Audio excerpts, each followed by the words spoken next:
Welcome to today's episode of Tech Deep Dive, where we unravel the intricacies of software development tools and frameworks, equipping you with knowledge and insights to enhance your coding journey. I'm your host, and today we're diving into hibernate-orm, a powerful object relational mapping solution for Java that streamlines the development of persistence logic. Now, you might be wondering, what exactly is hibernate-orm? Well, Hibernate is designed to integrate seamlessly with Java applications, providing a standardized way to persist data and interact with databases using the Java Persistence API, or JPA. It's not just a one-size-fits-all solution. Hibernate expands upon JPA's capabilities, offering features and APIs that give developers more flexibility and power in handling data persistence. Let's start with the basics of getting Hibernate up and running. You'll need at least Java 11 and no more than Java 17 installed on your machine. And here's a tip for you. Hibernate uses Gradle as its build tool. If you're new to Gradle, don't worry. The documentation is rich and user-friendly, including the Gradle User Guide and the Gradle DSL Guide, which can help you get the hang of things quickly. So where do we begin with Gradle? A good starting point is understanding how to execute tasks. Think of tasks as your to-do list. They represent the actions your build needs to take. By simply running a command from the root directory, you can trigger actions like building your project, running tests, or even publishing artifacts.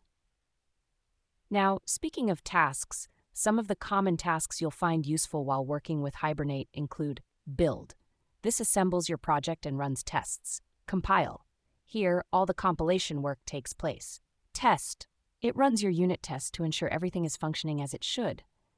But what about testing against specific databases? That can be tricky, right? Hibernate makes it easier by allowing you to use the Gradle profiles defined in databases.gradle. This means you can configure your testing environment for various databases by simply passing certain parameters.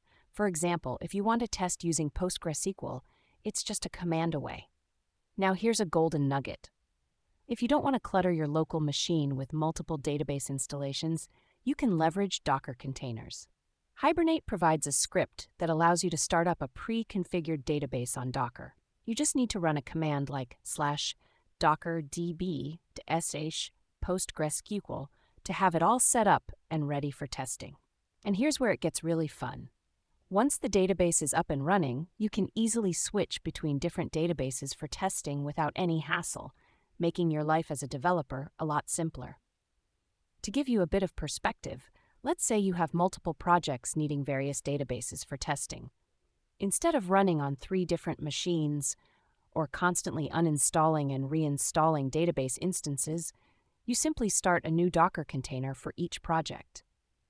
It streamlines everything, letting you focus more on coding and less on setup. Before we wrap up, let's think about how you can apply these concepts.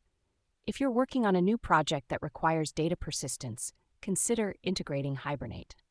With the power of Gradle and Docker, you can create a robust and efficient development environment that allows you to test across various databases effortlessly. So there you have it.